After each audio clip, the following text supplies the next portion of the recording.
Good evening, America, and welcome to the Monday edition of Just the News, No Noise. I'm your host, John Solomon, reporting to you, as always, from Washington, D.C., the nation's capital.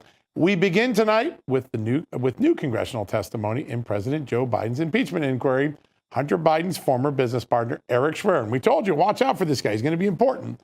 He told investigators he performed years of work on Joe Biden's finances back when Joe Biden was vice president. That work included paying bills, preparing taxes, even filling out financial disclosure forms for the then sitting president. And Joe Biden, well, he never paid a dime. Essentially, a sitting vice president accepted free work. And then at the end of the Obama-Biden administration, Eric Schwerin was appointed to a plum federal job, a commission, before Obama and Biden left office. That's not all. Schwerin also dropped another bombshell. He told Congress that he never saw Joe Biden ever loan any money to his brother James Biden or his sister-in-law Sarah Biden. That claim potentially undercuts Joe Biden's story that he got the money he got from his brother, which was drawn from a failing healthcare company and a Chinese energy firm, was a repayment for a loan, except there's no documentation of the loan. And Schwerin says he never saw any money go from Joe Biden to the in-laws. So that's going to be a big one. Schwerin's claims adds to the evidence calling into question the Biden's whole family story. We'll have more on this in the second block of the show when Congressman Glenn Grothman, a member of the impeachment inquiry, joins us. But first, let's welcome my amazing co-host, Amanda Hedry. She joins us from Los Angeles. She's got some other big headlines on her radar. Amanda, what's cooking tonight? Good evening, John. Yeah, in reference to your story, whoever thought that accountants would be so exciting? You usually don't pay attention to accountants unless you get a letter from the IRS, and you've got your eye on it for a different reason. But yes, let's get into some legal news. Former President Donald Trump has been unable to secure that $454 million bond. That's the outrageous amount in the civil fraud judgment against him in the asset valuation case ruled on by Judge Arthur Engoron. And he's got to post that in order to appeal. So Trump offered last month to post a $100 million appeal bond rather than the full amount as the process plays out in court. Now, the judge denied his offer, so Trump has until next week to secure that full amount. Now, on the immigration front, Jason Riley, who is the father of murdered UGA nursing student Laken Riley, sat down with NBC's Today Show. And in stating what most Americans consider to be pretty indubitable, he said that his daughter's illegal immigrant murderer might not have been in the United States had our southern border been secure.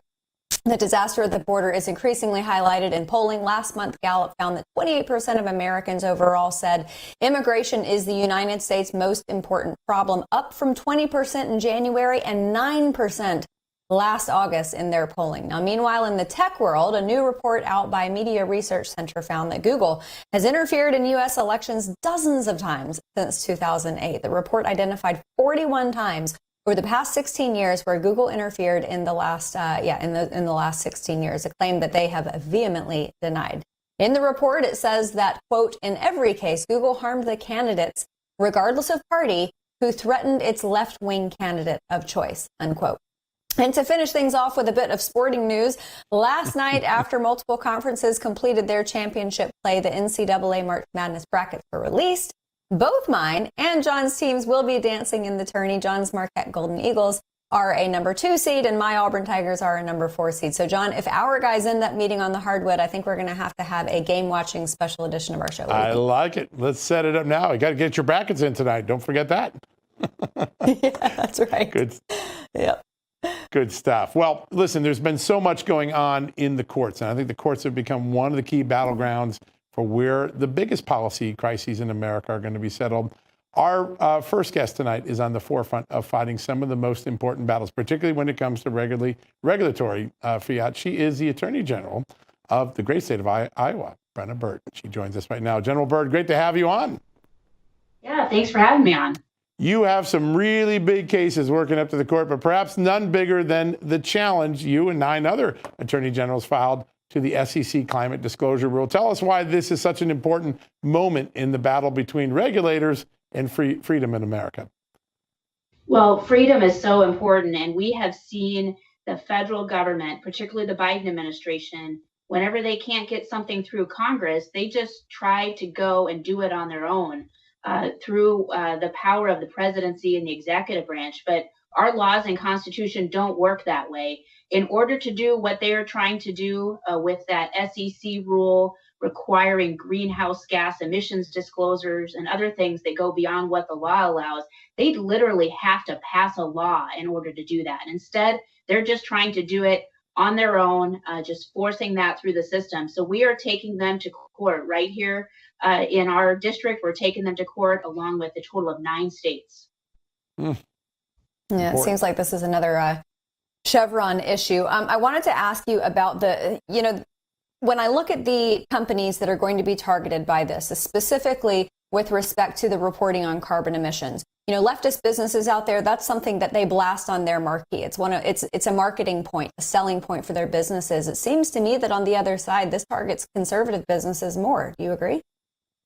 It does. So this rule would especially target agriculture, energy, just to name a few important things. And it's just absolutely wrong that it does that, but they fundamentally don't understand just how important agriculture is.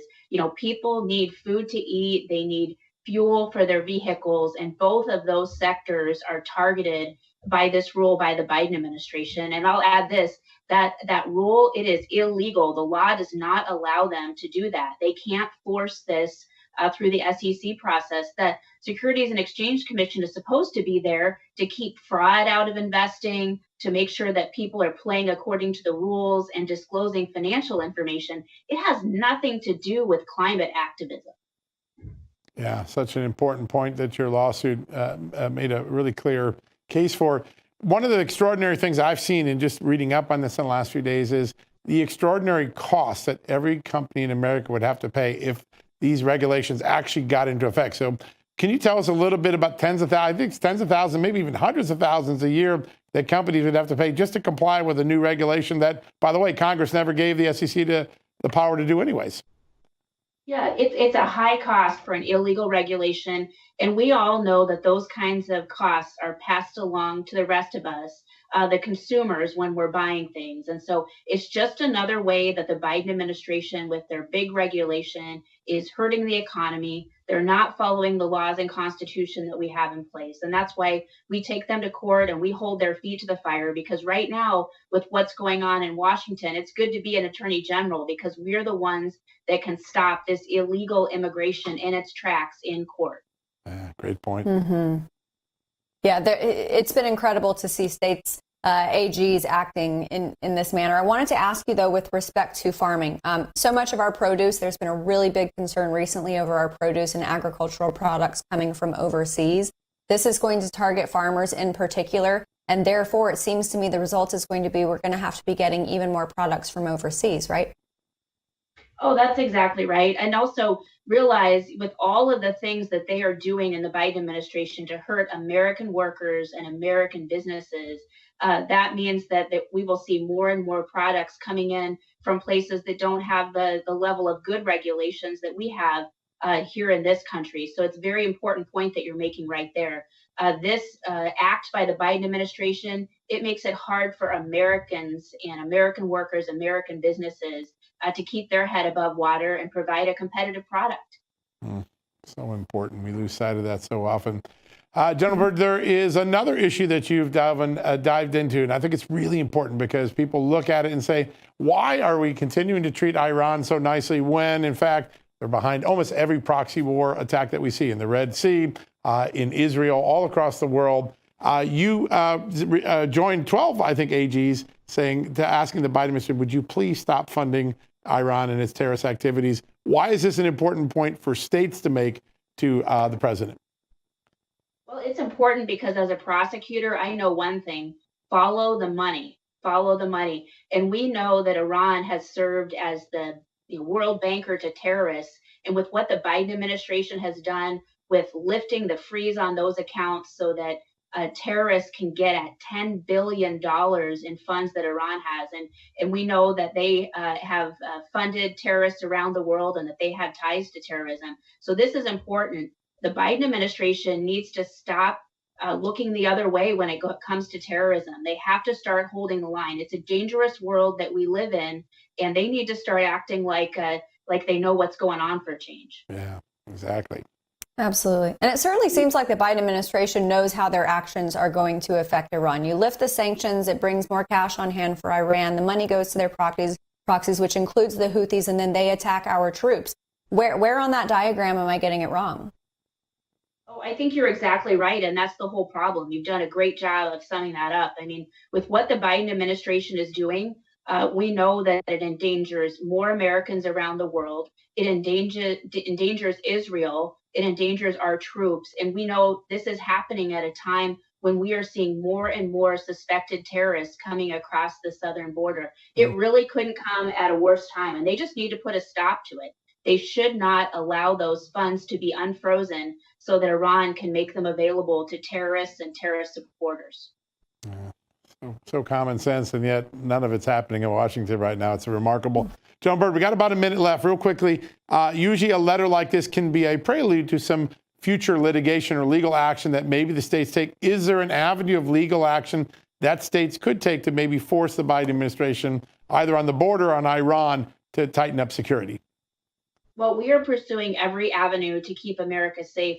But let me say this, President Biden should just do the right thing, and he should shut this down right now. $10 billion available to terrorists. That's very dangerous and will make the world a much less safe place. And he's also funded UNRWA, giving funding to that organization $1 billion.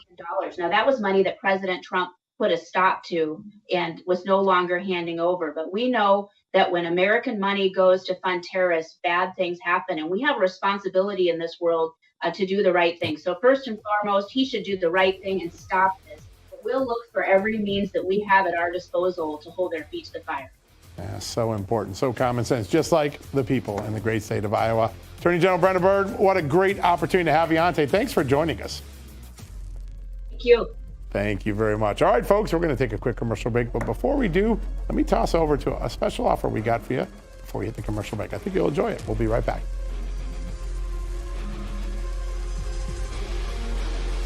Hello, America. John Solomon here from Just the News, No Noise. You may have seen a few news stories over on justthenews.com that talk about home title theft or thieves stealing your home equity. But when is the last time you checked on your home's title? Is it still in your name? And is it secure? There's a growing and devastating crime called house stealing. I'll be quick and to the point. You need to join me in protecting your home's title from scammers and identity thieves who will take over your home's title and wipe you out financially. The FBI, I've talked to a lot of people. This is a real crime. The title to our homes are easily found online. A criminal, a renter, even a family member can simply forge your signature on a home sale form and refile it as the new owner. Bam, your home is no longer in your name. And get this, the home title thief can do even more. After they steal your home title, they can take loans out on your home, draining your equity, and then they disappear, leaving you in major debt. What could make this theft even worse is that you could be stuck trying to prove that you didn't commit the fraud against the lenders. That's a long and painful process. But with Home Title Lock, you don't need to be nervous about a thief getting a hold of your home's title. Home Title Lock is behind the premier detection technology that protects your personal information. They can detect activity or something suspicious instantaneously going on, and then they mobilize quickly to shut it down. I encourage everyone to join me by going over to HometitleLock.com and use the promo code JustNews. Once you do that, you'll get a free comprehensive scan of your home title and get 30 days of their legendary Home Title Lock protection for free. So head on over to HometitleLock.com and be sure to use the promo code JustNews.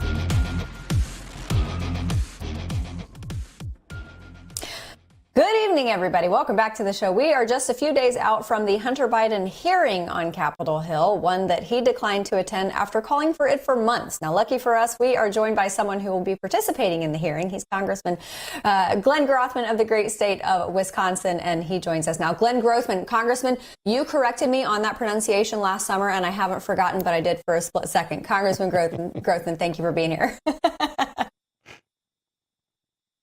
Sarah, I want to ask you about what is going to be taking place on Wednesday. I think that you and all the members of Oversight belong on the World Poker Tour because I've never seen a more embarrassing bluff called out. Hunter Biden has been saying for months that he wanted public testimony. That's how he wanted it to be. He wanted to speak to the American people, and now he's not showing up. Why do you think that is? Well, I think he doesn't want to embarrass himself. I think we're at the point where the more information comes out, it is very apparent that the Biden family, including Joe Biden, were acting to benefit Hunter Biden and were in contact with Hunter Biden. I kind of feel like a policeman where, everybody in the police force knows this guy is guilty. We don't quite have enough information to get the conviction. But I think we are so close in so many ways, and it's very obvious the reason Hunter Biden doesn't want to be there is because he's afraid he's going to slip up, or he doesn't want to embarrass him and his father on national television. Yeah, I think that's right. Congressman, there is a lot of options in the next 6 months for Congress to pursue to try to create some accountability. One is impeachment articles. Maybe they get sent over to the Senate. Doesn't look like the Senate will do anything. Another is to develop criminal referrals for the Justice Department, a future Justice Department, maybe to bring some accountability went on here. Could you tell us, where you think this is going to, where the American people can get some accountability for really one of the largest influence peddling schemes I've ever seen in my life? Right. I think referrals is the way to go. To be honest, we have got to remove Joe Biden from office. And I think insofar as we go down this path, it's important that justice be served, right?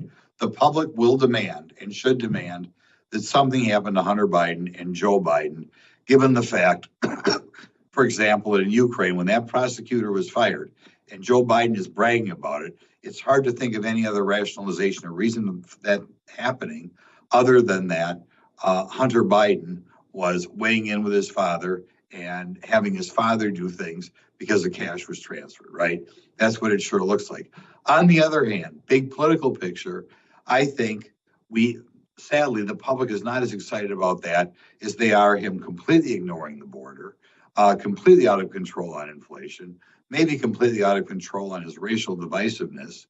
And insofar as we focus on the minutia of Hunter Biden selling his father's influence, I think the more we go down that path, it'll take America's eyes off these other issues, which I think are more likely to lead to victory in November. Yeah, that's good advice.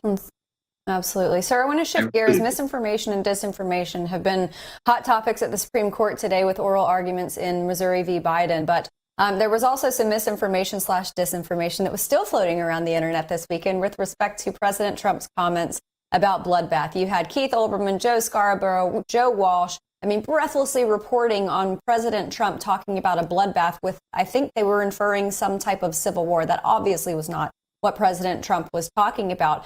How do we get through to these people that when you consistently try to pass on these hoax, the American people eventually are going to find out the truth? Well, I hope we all catch on to the truth. This is one of the most outlandish things. But the idea that they would say that President Trump was talking about a bloodbath of American citizens is just so absurd on its face. And I think we have to get out there and tell our children or grandchildren or coworkers what's going on.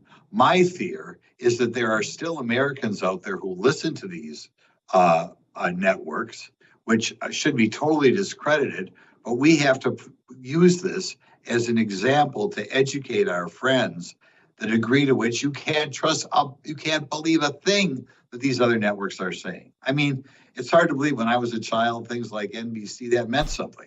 Now it means that you're entirely in the tank making up things to try to defeat Donald Trump. And I feel sorry for Donald Trump because I think never before in history have we had a mainstream media this in the tank for one presidential candidate or the other. Yeah, that's true. There's no doubt about it. The record is clear on that. Congressman, you've done so much to highlight what's going on at the border. And I think you look at the polling, that's the number one issue right now for most states, most Americans. It doesn't seem like anything's getting better. Lake and Riley, just another day and another horrific story. It's so awful what's going on. What are you seeing? Is there any movement by the Biden administration to tighten things up, or are they just doing a rope-a-dope? We have two chances to try to do something before November, to force Joe Biden to do something. One is we could try to hold up some of the spending bills that we plan on passing this week and say, no, Joe Biden, we're not going to pass these bills unless you take action at the border. The other thing is we can hold up aid for Ukraine and try to force him to do something. Because I'll tell you, it's more than just polling, and it's the American public is concerned about this. It's the future of America. Every month that Joe Biden doesn't act, and he doesn't need Congress to act, any month he doesn't get this back down to the 15 or 20,000 a month that Donald Trump had, is another month we're going to get 200,000 people here. 300,000 people. How are we going to get those people out of the United States? They shouldn't be here under any circumstances. We know a lot of them are going to come here. They're going to take advantage of the welfare system. They're going to break our laws. We've heard testimony on my committee that the immigrants coming here, the illegals, are committing crimes at 3 or 4 times the rate of the native born. We're going to lose America altogether unless we act now. And it's important that the public catch on to force Joe Biden to do something if he has any chance of getting reelected in August. I'm reelected in November. Yeah. Sir, you read tea leaves really well. We sat in a diner with you last year and you told us that immigration would be the #1 issue and that Donald Trump should focus on that. With respect to Wisconsin, it's obviously not a geographic border with our southern border, but you look at the Lake and Riley case, there are a number of esteemed universities in Wisconsin, like John's alma mater, Marquette. This could come to a campus anywhere across the country. What happened in Georgia, right? Oh, absolutely. And I'll tell you this, America's one country. You cannot have Arizona and Texas disappear and say it's not going to affect Wisconsin, right? It is going to affect the United States overwhelmingly. It's going to affect public policy throughout the country. It's going to affect the debt throughout the country. And, you know, when our country was founded, it was John Adams or Ben Franklin said, it's a republic if you can keep it. To keep it, you need people who are freedom-loving people, more than just hardworking people, freedom-loving people who want to hold on to our Constitution. And you cannot collect people from all around the world who have not been educated in our love of limited government without permanently changing the United States. This is the #1 issue. I'm glad the public realizes it's the #1 issue. I'm not sure they always realized it, but I'm glad they realize it's the #1 issue, because we will lose this country. If not for us, for our children, if we do not stop the spigot at the border and turn around and kick a lot of these people back out, because these are not people who've been raised to have the limited view of government that our forefathers expected us to have. Yeah, such a great point, no doubt. Sir, people look at Washington and say, I think bipartisan feels dead, but actually it isn't. You are working on a very important project to stop age discrimination, particularly against senior citizens, and you reached across the aisle. You got a Democratic co-sponsor. Tell us what's going on and why this is an important piece of legislation.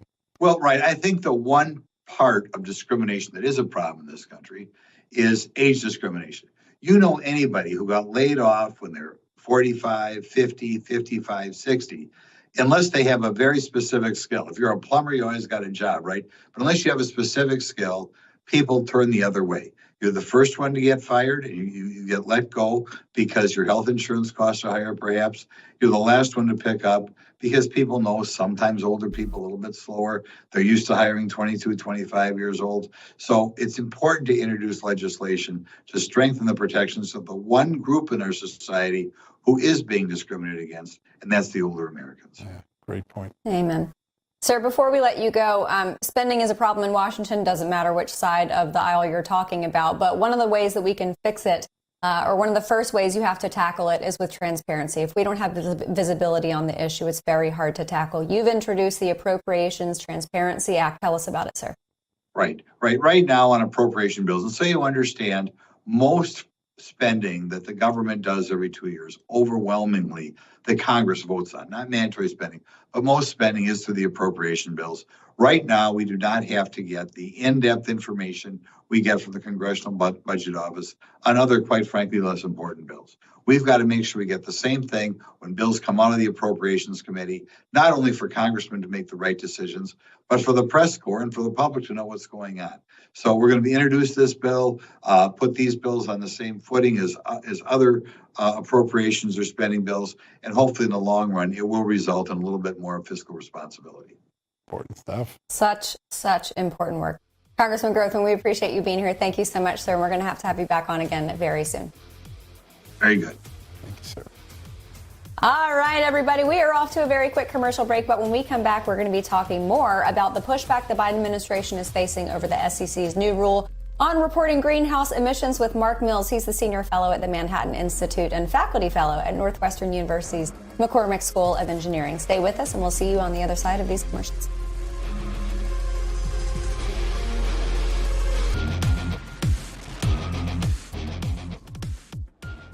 Welcome back, everybody. It is so clear from the news of the last few days that climate change is affecting every part of our country, not the actual climate change, the debate over it. That's right, whether it's the future of our auto industry, which President Trump tried to address this weekend, or in the High Court, where we're headed towards another big ruling on the powers of the regulatory state to dive into climate change when Congress never gave those federal bureaucrats that power. Well, we've got the perfect person to walk us through all this incredible history of the last few days. Mark Mills is a senior fellow at the Manhattan Institute and faculty fellow at Northwestern University's McCormick School of Engineering. He's one of our favorites when it comes to this topic. Mark, great to have you back on the show. Great to be back. A quick correction. I'm still with the Manhattan Institute as a contributing editor of the Great City Journal, but I'm now with the Texas Public Policy Foundation, launching a new project, which we'll talk about on another segment. How about that? All right, little news there. Well, Mark, I want to start with something that came up over the weekend. There's obviously the conduct of the media that's a big part of this in kind of misinterpreting or the bloodbath comment that President Trump said. But what's really interesting is what the point President Trump was making is a point that the Congressional Budget Office and the Congressional Research Service have been trying to make to Congress, which is the EV revolution in America is about to destroy a large number of jobs in the auto industry. Tell us what you know. I mean, I think there was a recent CS report that really hit this on the head, didn't it? Well, what we're learning is that electric vehicles, EVs, are an exciting niche product, more important than the sports cars, if you like, or off-road vehicles that people like. It's a big niche product. But what we're learning is not the vehicle for everybody. I mean, just technically speaking, to put it in simplistic terms, they on average cost more, they are harder to fuel, and they so far have lower reliability. But they're kind of fun to drive, and there's a lot of advantages for certain classes of customers, but they're not a vehicle for everybody. That's what we're learning. So this whole push to make EVs be the only vehicle you're allowed to own or buy or operate, which is the direction of the Inflation Reduction Act and the administration, it's pretty obvious, I think, to analysts and now automakers that it's a very dangerous path economically for the businesses and, frankly, geopolitically, given the supply chain for them, and politically for those who are pushing it, because consumers really do care about access to affordable transportation. Yeah, great point. Yeah. And they are fun until you try to drive from Los Angeles to Phoenix, which don't ask me why I'm so personally perturbed about that ability. With respect to EVs, though, details. Come on, Amanda. Right. Yes. I wasn't given the details, first of all, of the range, and that's how I got into this problem to begin with. Sir, we are seeing this industry, the EV industry, going down a path where the American people are not accepting of it, and the government yet is still pushing it. Typically, when that happens, whether it's financial institutions or the car industry, there's a bailout coming. Do you foresee at some point in the future that having to happen for EV car manufacturers? Well, I think clearly that's the risk. And I think that the auto industries, frankly, are taking a very big gamble. The idea that you can make EVs as inexpensive as conventional cars is mythological. They cost more. It's now well known that Ford and GM and others are losing billions of dollars trying to manufacture inexpensive EVs. They can't. It's going to be a very, very long time before they're at price parity. So if they do this and they're pushed to do it, they run the risk that they will face bankruptcy at a point in time when Congress and a president in the not too distant future will bail them out or might not. I mean, the third time may not be lucky. This is, we've had two bailout periods in modern history for the auto industry. Third time that might not happen again. To say it would be a shame understates the tragedy of the loss of one or more of the major industries of America to ill-advised policies. I think it's very, very high risk. Yeah, that's a great point. Mark, you do a great job of making common sense out of a debate that often feels like it's driven by emotion. But one of the things that the Democrats want to push for decoupling fossil fuels from our economy. But the truth of the matter is when you look at GDP and energy go hand in hand, don't they? Well, it's even more dramatic than that. So when we say the word energy, people have a lot of things in their heads. Let's be specific and pick the piñata of all the energy industries, which is the big oil industry, oil, hydrocarbons, liquid hydrocarbons. Last year, if we look at the data, this is just data. Words matter, but the Data really matters. There is a 1-to-1 correlation between per capita wealth in a country and per capita oil use. Or put differently, if you live in a wealthier country, you're using more oil. If you live in a poorer country, it's because you're using less oil. This is not a casual correlation, it's a causal correlation. Mark, there is a colloquial phrase out there on the internet, tweeting through the ratio, when someone knows that they're doing something that's ultimately destructive and they just keep barreling down. With respect to the electric push, we are now seeing, United Auto Workers coming out saying, I'm not supporting Biden. He got rid of my friend's job on day one. Obviously, the pipeline, stomping on that by Biden. Isn't this kind of counterproductive and counter to his future for a second term? Yeah, it's a very tough balancing act. I mean, I understand. I mean, look, so call me cynical, but also practical. I mean, I have a podcast called The Last Optimist, so I'll tell you something about my biases. But I'm also a bit of a political cynic. I have some sympathy. I mean, his backers want him to promote the, quote, energy transition, to abandon hydrocarbons, oil, gas, and coal. And at the same time, any efforts to do that are economically destructive. So you want to push off the economic destruction as far as possible in the future after an election.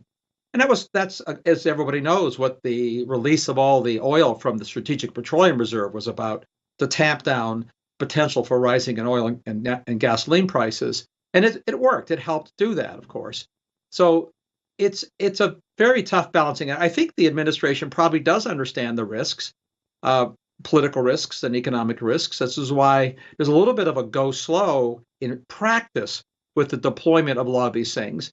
Even the EPA's about to be released mandate, effectively a mandate to require 2/3 of all cars to be electric powered by the year 2032 or so.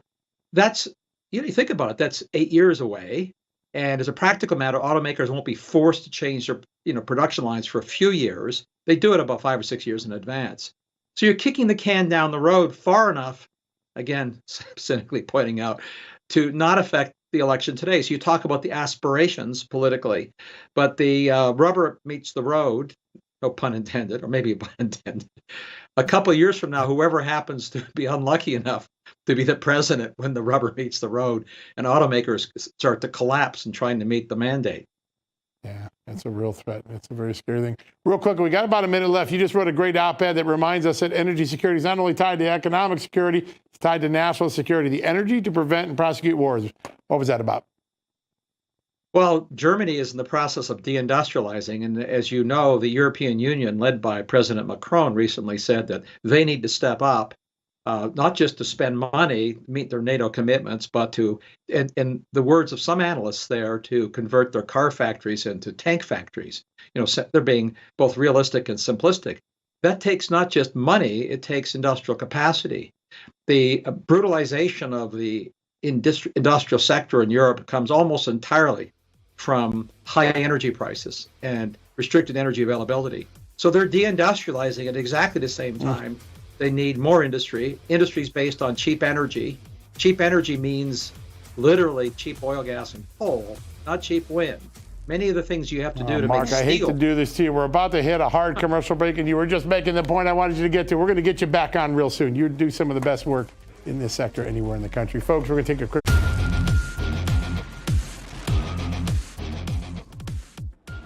Welcome back, America. Over the weekend, concerns of anti-Semitism at another Ivy League school hit the news cycle, this time a repeat offender, unfortunately, over at Cornell University. A group aimed at combating anti-Semitism mailed a brochure to Jewish high school students in the greater New York area, warning them that Cornell is not a safe place for Jewish students. Joining us now to talk about this story is Cornell University law professor and founder of the Equal Protection Project, William Jacobson. Professor, thank you so much for joining us tonight. Thanks for having me. Sir, when this first came to a head, we had you on the show last year, and I thought that things would have improved since then, or at least remained stagnant. It actually seems like things are getting worse. Well, the temperature on the campus is heating up a lot. There's been a lot of controversy on the campus, not just about the threats and things like that last fall, but students kind of marauding through the library with bullhorns. That's a hot topic. The administration's trying to place reasonable time and place restrictions on where people can do that sort of thing. And there's a lot of pushback from the students. So I would say that the temperature on the campus really hasn't calmed down. We haven't had the type of threats that we had last fall, where someone actually got arrested by the FBI, but it's not a great situation. So I want to ask a little bit about the contribution to the debate that the White House is making. There's a lot of anti-Israel, a lot of anti-Jewish rhetoric that's coming out of the White House from the vice president, from some of the cabinet members, and certainly even the president himself agreeing with some of the comments last week. Does that throw a little more heat onto this fire that's already burning on campuses? Well, I really think it does, because the president and Kamala Harris and Blinken, they all set a tone, and they all set a tone that Israel deserves to be ostracized. The rhetoric that's been coming out has been pretty severe, and particularly by Chuck Schumer. And so you take all of it. I'm not saying that they have caused the problem on campus, but they definitely contribute to it by trying to isolate and demonize and, frankly, dehumanize Israel, as if Israel is the only one who's contributing to the problems in the Middle East. And we know that that's just not true, but they're singling Israel out. That feeds the activists on campus who also want to do the same thing. Yeah. Professor, why does it seem like this major issue of anti-Semitism seems to be percolating the most on elite campuses? You hear about it so much more often at Ivy League schools than you do, smaller universities across the country. It's true. Somebody once mentioned, and I think it's true, have you seen any of these problems at community colleges? No, you haven't, because people are actually busy learning a trade or a career or something like that. There's been a rot in elite academia that's been building for multiple decades. I've been talking about it. I'm sure you've been talking about it on your show, but it's really come to a head really post George Floyd, with the aggressive push for what they euphemistically call diversity, equity, and inclusion, but really is a racialization of the campus. And in that paradigm of the racialization of the campus, the student activists and the faculty activists isolate Israel as the white supremacist, white imperialist, white colonialist entity that is the object of their hate. And that's really what's feeding a lot of this, is that Israel, much like Jews have been singled out for centuries as the obsession of hate, now Israel has been singled out by student activists and many faculty and some administrations as the object of hate. And that necessarily impacts the Jewish students on campus, the vast majority of whom are strong supporters of Israel. Yeah, that's amazing. So one of the challenges that's been had is defining exactly how anti-Semitism, what anti-Semitism is from a legal standpoint. Today in Indiana, a really great example that the Indiana governor signed a proclamation condemning anti-Semitism, but then he vetoed a bill that would have given it a specific definition as it came to the education code. Is the definition still a struggle point for getting this right legally? Well, I think it is. I think it's a struggle point for getting it right on campuses culturally, because the reality is that modern anti-Semitism in this century masquerades itself as anti-Zionism. And the definition that most people want to use, and I think it's been recognized in many governments and hundreds of organizations around the world, right, is the International Holocaust Remembrance definition, which says that criticism of Israel, like you would criticize any other country, is not anti-Semitism. But when you take it to such an extreme that you demonize Israel in ways you would never do for other countries similarly situated, the reality is, in this century, that is the face of anti-Semitism. So the fact that they're refusing to recognize that and refusing to define it makes it very hard to fight, against this, because the response is, well, yes, we're demonizing Israel. We're declaring them a pariah in the world. We're only doing it to them, which happens to be the only Jewish majority state, but it's not anti-Semitism. But we know that in reality, that's not true. So I think that's terrible in Indiana that they cut the guts out of the bill. Yeah. Mm-hmm. Yeah. Sir, last year at the height of this controversy, there were a number of major law firms who came out and said that they were going to cease recruiting from universities like Harvard. Do you think that, first of all, have they followed through on that? And also, do you think that that is effective? I don't think it was nearly as widespread as was reported in many places. I think there might have been one or two firms, and I don't think they were top tier firms, the firms that most students want to go to. So I think that was overblown, frankly. I don't know that that would be an effective remedy anyway, because you're essentially punishing everybody at a law school for the actions of what is not a tiny minority, but a minority of the students. So I don't think that's going to be very effective. I'm not sure what will be effective. I think part of what would be effective is if we had more diversity of viewpoint, particularly among the faculty. Much like conservatives have not been hired essentially for 30 years in academia, so academia is completely left-oriented. Pro-Israel professors don't get hired either. If you look at all the recent hires, and there's a controversial one in the news in the last few days at Cornell, if you are anti-Israel, if you are vigorously anti-Israel, that's a plus mark when you're applying in academia. If you have anything on your record that shows you're pro-Israel, you won't get hired. So what you have on campuses is, just like you have very few conservative professors, you have very few openly pro-Israel professors. And that's a systemic problem that needs to be addressed, and that won't be solved by refusing to hire from that law school. Good point. Diversity of thought, more ideas, more speech, that is always the solution. And I think you're spot on about that, Professor.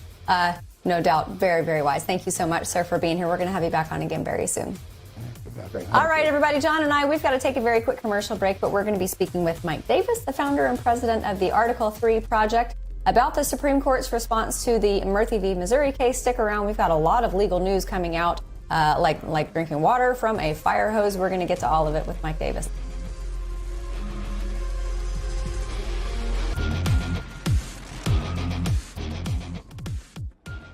Welcome back, America. Earlier today, the Supreme Court considered two very important cases that will define an entire generation of how free speech is implemented in America. We're going to turn to that in a second, but first, a little breaking news. Just a few moments ago, President Trump and some of his defendants in the Georgia criminal case have asked the judge for permission to appeal his ruling that has allowed District Attorney Fani Willis to stay in charge of that January 6th case in Fulton County, Georgia. We have the perfect first guest to get us started tonight. He's going to weigh in on all the great developments at the Supreme Court, plus what we just heard a few seconds ago. He is Mike Davis, president and founder of the Article 3 Project, and one of our favorites when it comes to sorting out the law. Mike, great to have you on the show. Thank you for having me. Let me start with the breaking news. President Trump clearly not satisfied, and a lot of people weren't satisfied with the judge's ruling last Friday. Do you think on appeal this is going to have a different outcome? It should have a different outcome because Fulton County DA Fani Willis had an actual conflict of interest. It is absolutely illegal for a prosecutor to have a financial stake in a criminal prosecution. And that is exactly what Fani Willis has in this unprecedented criminal prosecution against President Trump and 18 others under a bogus RICO theory. She hired her illegal secret boyfriend, Nathan Wade, who's not qualified to run a RICO case. She paid him $250 an hour. He colluded with the Biden White House twice, including the White House counsel, before she brought this unprecedented indictment. He billed 24 hours in a single day. And then in return, Nathan Wade took his girlfriend/boss, Fani Willis, on these lavish trips to Napa, the Caribbean, Belize. That is a clear conflict of interest. It's clearly bribery. It's clearly perjury, subornation of perjury, obstruction of justice, witness tampering, gift ban violation. She should clearly be off this case. But this Fulton County Superior Court judge, Scott McAfee, is this young judge who was appointed by Governor Kemp, no fan of President Trump, Kemp. He's up for election this year. The Democrats put up a challenger while he was considering this motion to dismiss, this motion to disqualify. And if he followed the law and he followed the facts, followed the law, he should have disqualified. But I think he blinked to the political pressure. So the appellate court is going to have to fix this. Yeah. Mike, what I don't understand is it didn't have to get here. Her relationship with this case has been problematic, pretty widely considered problematic since the beginning. Governor Brian Kemp, AG Chris Carr, somewhere along the way, it didn't even have to get here. What should they have done? Well, Marjorie Taylor Greene, back in January, submitted a criminal referral to both Governor Kemp and Attorney General Chris Carr in Georgia, citing the clear statutory authority, the statutory duty that the governor and the attorney general have to open a criminal probe on Fulton County DA Fani Willis for the overwhelming evidence of bribery, perjury, subornation of perjury, witness tampering, gift ban violations. They haven't done a damn thing. And you have to ask why. Are they going to put their hatred of President Trump above their duty as the governor and the attorney general to uphold the law, to enforce the law? Do we really want a corrupt district attorney in the biggest county in Georgia? Yeah, so important. So important. Mike, I want to turn to the Supreme Court. Two big cases, the NRA case, the Missouri free speech case. Got to look at the justices' thinking on a lot of this important decision-making that's really going to define how free speech is carried out in America, whether disinformation becomes a term for censorship in the future. Tell us what you read from the way the court played things out today.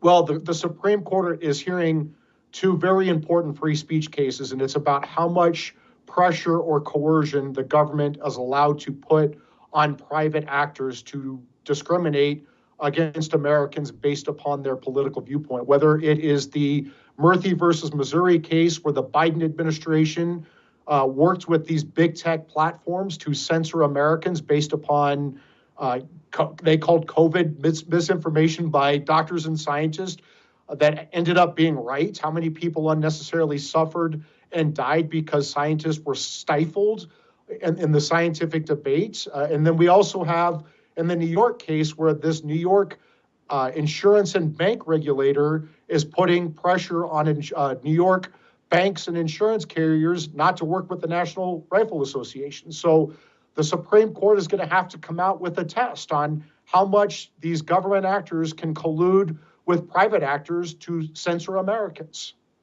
Yeah. I wanted to ask you about one of the lines of questioning from Supreme Court Justice Ketanji Brown Jackson. So she said that she was worried that about the hamstringing of Fed's censorship efforts. I'm actually worried about the opposite of that, because isn't that the point of the First Amendment?